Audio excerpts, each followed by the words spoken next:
Գյուղատնտեսության ոլորտում կներդրվի ապահովագրական համակարգ պետական աջակցությամբ, ապահովագրավճարի մինչև 80%-ը կսուբսիդավորվի։ Պետությունը կաջակցի ոչ միայն տնտեսվարողների ապահովագրավճարների սուբսիդավորման հարցում, այլ նաև կաջակցի ապահովագրական ընկերություններին ապահովագրական հատուցումների որոշակի շեմը գերազանցելու դեպքում փոխհատուցում տրամադրելու միջոցով։ Ինչը որոշակի դրական ազդեցություն կունենա գյուղատնտեսության ոլորտում, հատկապես հացահատիկի մշակության ոլորտում։ Իմ սուբյեկտիվ կարծիքով բոլոր ուղղությունների վրա ապահովագրական պոլիսներ բացվի եւ հստակ ճիշտ աշխատանքի ճիշտ մեխանիզմներ կիրառելու արդյունքում այլապես կունենանք նախորդ տարիների վատ հետևանքները, ինչպես հիշում եք, որ գրեթե մեծամասնությունը սկսեցին օգտվել ապահովագրական ընկերություն, ճիշտ մեխանիզմների դեպքում այն խթան կհանդիսանա գյուղատնտեսության զարգացման համար։ 2025-ի համար գործակալության անդամ յուրաքանչյուր ապահովագրական ընկերություն կփոխհատուցվի նաև վերջինիս կողմից ընդհանուր հավաքագրած ապահովագրավճարի հանրագումարի 200%-ի չափը գերազանցող տնտեսվարողներին փոխհատուցված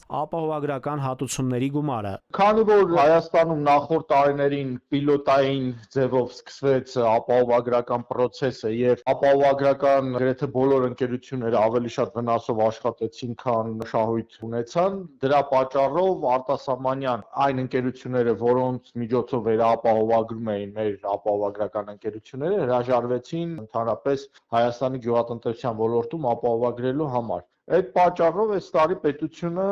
իր ձեռքն է վերցրել ապահովագրականի գործառույթը եւ փորձում է սուբսիդավորել, ֆինանսավորել այդ գործընթացը։ Բարձր վնասաբերությամբ պայմանավորված վերապահովագրական ընկերությունը դուրս եկավ հայկական շուկայից եւ ապահովագրական ընկերությունների ռիսկերը մեղմելու նպատակով այդ գործառույթը ստանձնեց Հայաստանի կառավարությունը, որն իր միջոցների հաշվին իրականացրել է նաեւ ապահովագրավճարի սուբսիդավորումը։ Կառավարությունում համարում են, որ գյուղացիական ապահովագրավճարներից օգտվող անբարեխիղճ տնտեսվարողներ կան։ Նրանք ինչ-որ բանաձևեր են գտնում, ձևավորում մեխանիզմ, ըստ որի իրենց համար ոչ թե հող մշակել, բերք ստանալն է նպատակը, այլ հողը ապահովագրելը, ապահովագրավճար ստանալը։ Անվստահությունն է համապատասխան մարմինների նկատմամբ, ինչը բերել հանգեցրել է այս վիճակի։ Պլյուս, եթե ապահովագրական վճարներն էլ բարձր գներ լինեն, բնականաբար գյուղացիները շատ դեպքերում կհրաժարվեն այդ բարձր գինը վճարելուց։ Գյուղ ոլորտը ապահովագրելու մասին որոշում կայացնելիս հայտարարվեց, թե կան մարդիկ, որ տեղյակ լինելով, թե որ հատվածներում է կարկուտ լինելու, հենց այդ հատվածում են ցանց կատարում, ծառ տնկում